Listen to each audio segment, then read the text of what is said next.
Hello, everybody, and welcome back. We have just made it through the third week of preseason already. We're already almost to the...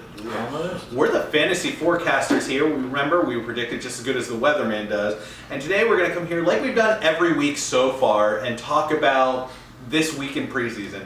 Now, this week, we have seen all the games before doing this video, so no one please be upset that we don't talk about Andrew Luck, please. Sorry Colts and sorry Ravens. Yeah, we have a schedule that we have to hit. No, I'm kidding, because we're actually, never mind. So anyway, so we're going to jump into a couple of stories that we thought came out of this week as something, well, there really wasn't any huge stories. But anyway, there were some stories out there, so we're just going to throw out, just messing with it. We have Dante Moncrief. We are fine. So anyway, we'll jump into it. Obviously, we'll talk a little bit more about that as we go. That was the big story of the week.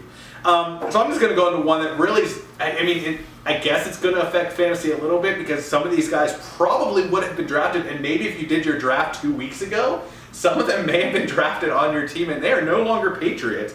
In the past 3 weeks, I guess now, 3 weeks, the Patriots have lost Kenny Britt, who was at one point a top receiver for the Titans, I think it was, and then he broke out in the Rams a couple years ago. Didn't break out the Rams. Well, he had like a 1,000-yard. He had a 1,000-yard season though. He had a decent season. He had a 1,000-yarder. Malcolm Mitchell, the Super Bowl hero, he got cut after they couldn't find a trade-in partner, which I'm kind of shocked that he hasn't made it onto a team yet, at least for a preseason run. Well, he hasn't done anything since that Super Bowl thing.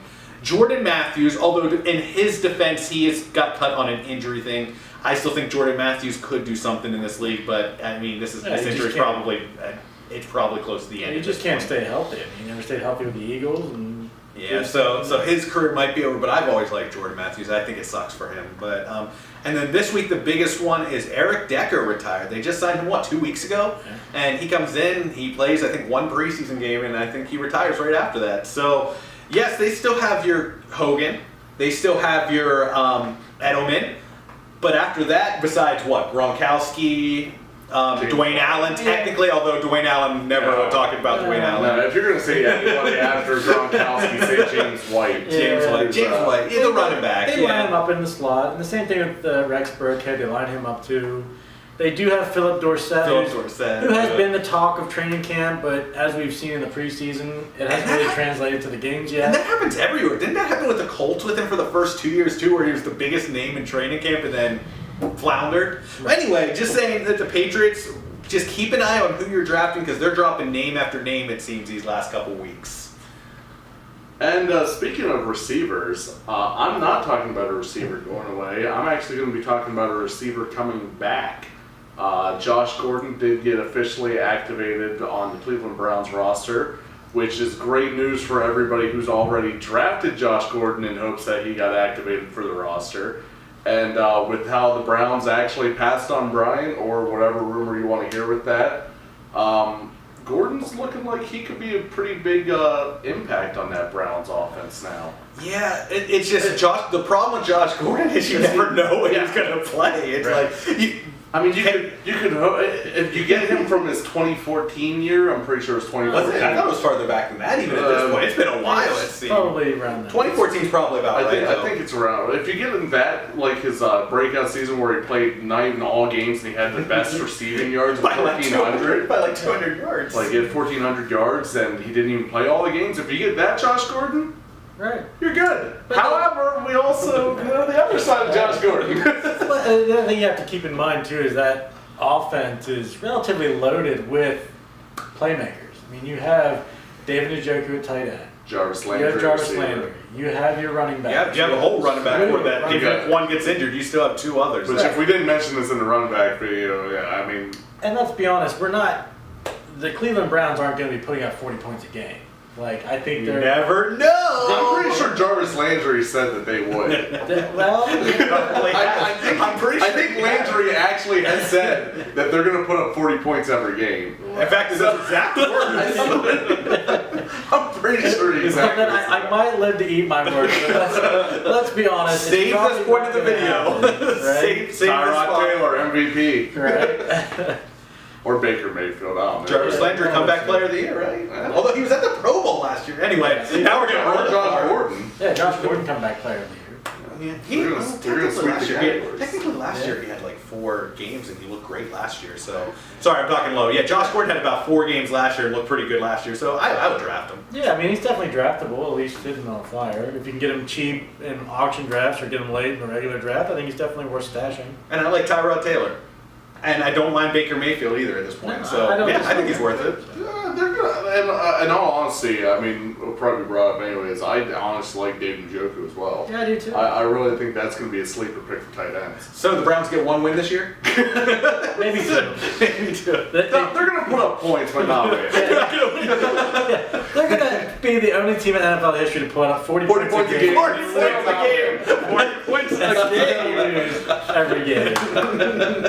Alright, so the biggest news of this weekend obviously comes out of Jacksonville, Florida. And unfortunately, we'd like to take a time out to talk about the victims of the shooting. Yeah. Our thoughts and prayers go with the families. It's a tragic situation, and hopefully, things will get better. But it's tragic, but moving forward. The big news is obviously Marquise Lee goes down with an injury. He's out for the year. He's had to have surgery on his knee. So that opens up a slew of, obviously conversations of who is the number 1 in Jacksonville. I mean, we look at their roster. You've got Keelan Cole, who was their number 1 receiver last year.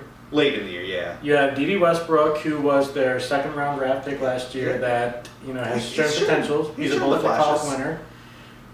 You have Dante Moncrief, who I find it a huge amount of money. I find it convenient that you say him 3rd. You must really not like Dante Moncrief at all. With all the wide receivers that were available when Moncrief was fine, we could have gotten a lot better. But I digress. It is what it is. But the other thing too we have to look at is the 2nd round draft pick of this year, DJ Chark, who has looked good in preseason, who has looked good in training camp, going up against Jalen Ramsey, AJ Bouye, who have both said they've been impressed with the rookie's ball handling, his routes. Am I saying that you want to take DJ Chark as the number 1 Jaguars wide receiver off the board? Absolutely not. I think if you're going to take any Jaguars wide receiver... Marquise Lee? That's harsh. That's harsh. We're going to edit that out. Yeah, if you're going to take any Jaguars wide receiver, I think at this point it kind of has to be Dante Moncrief. He is the number 1 on the depth chart. Now, let's talk about the other elephant in the room, because it's going to be talked about, Des Bryant coming in. Des Bryant. If Des Bryant signs with the Jaguars, do you draft him? No. No. It's the Blake Bortles effect. He's looked awful in preseason. He actually hasn't looked bad. 2 interceptions though this week isn't good. One of which wasn't his fault. Still was an interception. He still completed 80% of his passes. He still did, but still 2 interceptions. Awful's an overstatement. Yes. But he didn't look good this week, and he hasn't looked good this preseason yet. I think I said in the receiver video that I don't mind Dante Moncrief, and said that I would sign him as a last, or I don't think he's going to get drafted, but I would sign him pretty early on if you're desperate for receivers. I haven't seen Moncrief get drafted at all. He hasn't been get drafted at all yet. Yeah, so like I said, I would say take Moncrief, not in the draft. He's not worth it in the draft. He might get drafted now that they may. lead, but that team's all come down to Blake Bortles. It's literally at this point, and with already having to build around losing, and yes, they didn't have Allen Robinson last year. They didn't technically have Hearns. It seemed like every other week the guy was out, if even playing that much.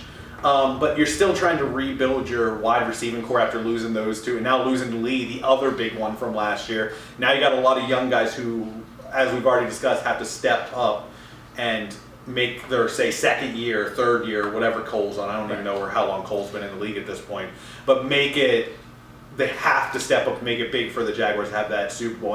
And don't get me wrong, it's Super Bowl or bust in Jacksonville right now. It's Super Bowl or bust, so they got to pull something together. So Des Bryant's logical. Yeah, I mean, to me, the only Jaguar receiving option that I would feel comfortable drafting is Austin Safarian-Jenkins, and here's why. Last year, look at Mercedes Lewis numbers. Mercedes Lewis, for what he was a good option for Bortles.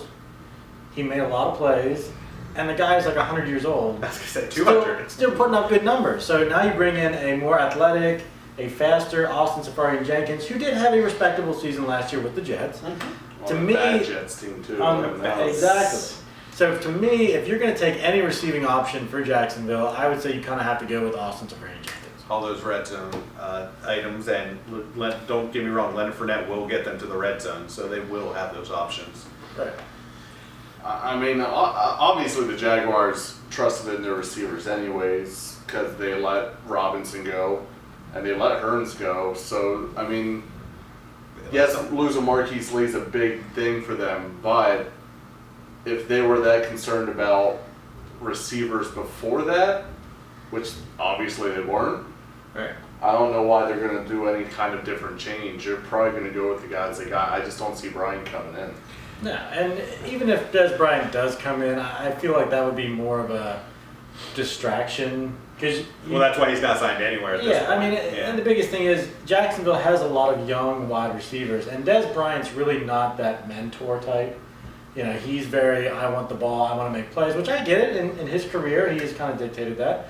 But at the same time, like, for a locker room that has as much personality as Jacksonville does, I just don't think it's a good thing. And I don't think he helped his case whenever he tore apart the Cowboys, months after he got released. Right. Yeah, months. I don't think it was months. It didn't even make any sense for him to come out and start going on after him, and it probably is not the best idea to do it when teams are looking to possibly upgrade into preseason. Right. Especially when he did it to a young quarterback. So right. Well, and the linebacker. And the linebacker, Yeah. Sean Lee, who I mean, maybe there's something, but I don't get it.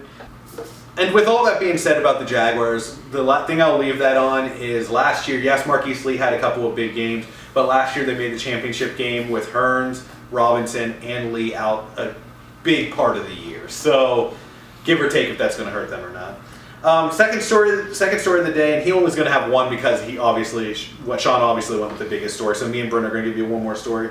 Mine's pretty basic. Chiefs clearly are trying to give Mahomes as much as they can during this preseason for the fact of he was in about half the game. The whole game, either way, they only rushed the ball 12 times. Once again, it's an Andy Reid team, so that's actually not out of the ordinary too much for a regular season. Let's hope that they don't. But he looked pretty good. 18 for 24, 196 yards and a touchdown. And my boy Tyreek Hill put up 8 catches for 88 yards. So it's a good sign. For me, it just shows that Mahomes, they really are trusting him to throw the ball. They're probably going to go into the season looking like this.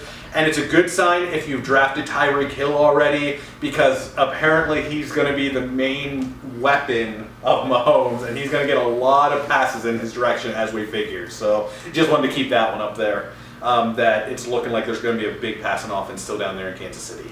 Well, I mean, I really feel like they're going to have to. Their defense has not looked good. No, especially, yeah. They've lost so many playmakers on defense. They're rebuilding their defense, so they're going to have to be able to score points. So you have to put faith in that. Yeah, you have to, and I think, like I said, they're hoping at this point, and I don't know, 12 rushing attempts kind of scares me with this one. They're hoping that Hunt and Spencer Ware can control the game.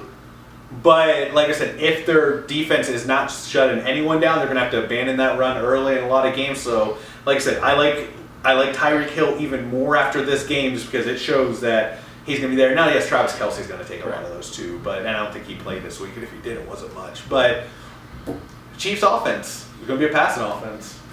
I'm actually going to go and talk about defense, which is something that I don't think I ever would expect us to talk about on one of these.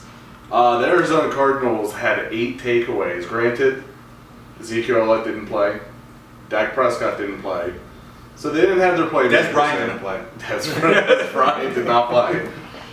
Their tight end didn't play. Are we sure about that, actually? Anyway. But the Cardinals had 8 takeaways. That is including the first string offense in that.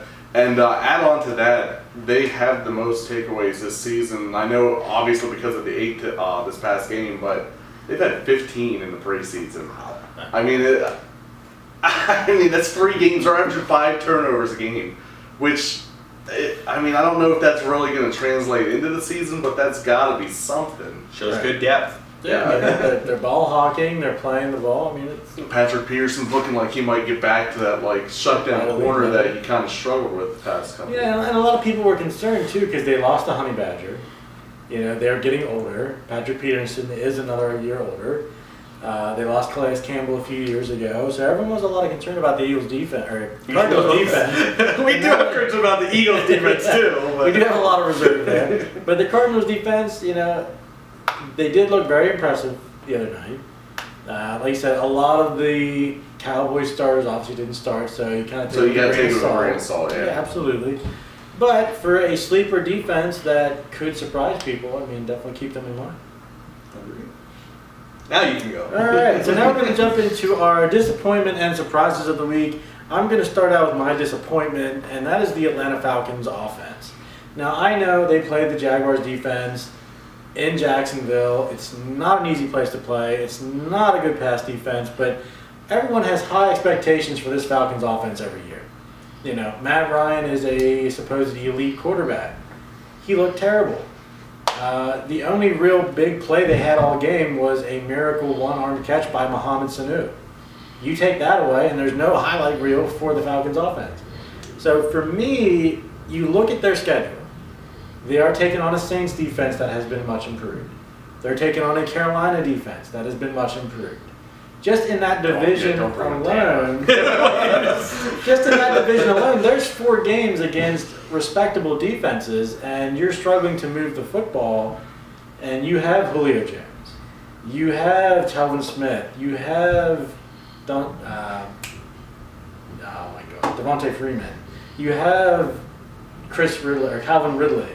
You have Austin Hooper, who is extremely inconsistent, but he's a big body tight end. I think he meant Tevin Coleman. Tevin Coleman. Yeah. I was like, are you talking about the Jaguars player? I thought you were talking about Jaguars defense. I was waiting to see where he went with that. I was like, I think he meant Tevin Coleman. Telvin Coleman, sorry.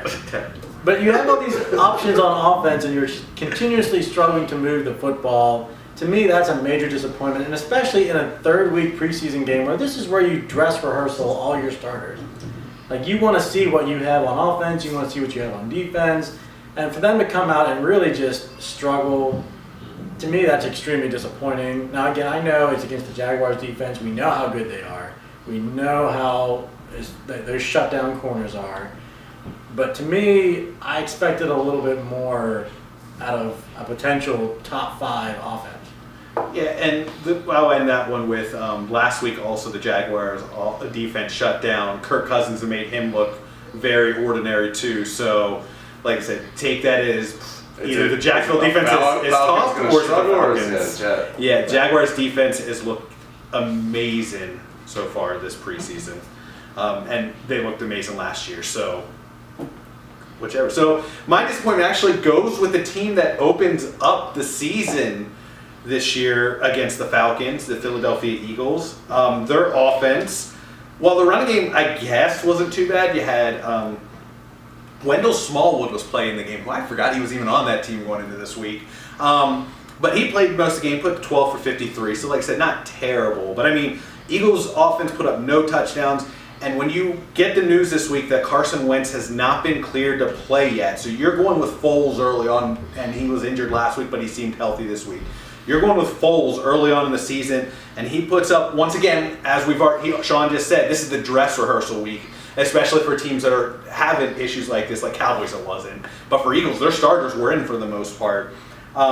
Nick Foles put up a 13 for 17, which isn't bad, 127. But then you throw in the 2 interceptions. Then you throw in the fumble lost, and he just looked lost out there. They got blanked by the Browns. Nothing wrong with the Browns' defense. Browns have a surprisingly good defense. In fact, last year, fantasy-wise, I believe they finished right inside the top 10. So surprisingly, they have a good defense down there in Cleveland, but that's still no excuse. They're not that good to make a quarterback look that bad in a preseason dress rehearsal. Especially this is the Super Bowl winning quarterback. That's and even saying Carson Wentz isn't coming back. This is the Super Bowl winning quarterback right here. Well, that's putting up those numbers. That's what you're saying. Super Bowl. That's what you're saying. My biggest thing is this, and if I'm an Eagles fan, I am extremely concerned because we all know what happens with the Super Bowl hangover, regardless of the winner and the loser. Obviously, the losers except the Patriots, right? Because you know they're going to get back right now. But anyway, the thing that scares me about the Eagles' offense is Nick Foles had a miracle, amazing run to the Super Bowl. Prior to that, he was very pedestrian. Look what he did on the Rams. He got benched. Look what he did when he was on the Chiefs. He did nothing. Did he even start a game in Kansas? I don't even think he did. Yeah. I think he came in to relieve Smith whenever, obviously, they didn't want to risk Smith getting injured. But then he got cut by the Eagles the first go-around. You know what I mean? So for me... He got traded, but it was the trade that got them Sam Bradford, so it still was a lot of value in that trade. Yeah. But he's gone downhill since then until the Super Bowl. For me, I'm relatively concerned if I'm an Eagles fan and I'm watching this because this is a guy that took you to the Super Bowl, had that amazing run. You decided to pay him because he was a free agent. He could have went somewhere else, but you decided to pay him to be the backup in case Wentz isn't ready. Now we're seeing that Wentz isn't ready. So now you have to put a lot of faith in the guy that took you to the Super Bowl. And I get it because he looked great doing it. But now, that playoff run which Nick Foles are we going to get? The Foles in the Super Bowl or the Foles that has consistently struggled, made bad decisions, and ultimately was a free agent that was contemplating retiring from football? Yeah, it's not looking pretty so far in the preseason down there in Philly. But yeah, that's it. Yeah, Foles struggles. Be warned of him in fantasy at this point. I think my disappointment is not really fantasy relevant. It is, but whenever I say team thing, it's not really going to be like, well, I'm not going to draft an offensive line. But Buffalo Bills offensive line.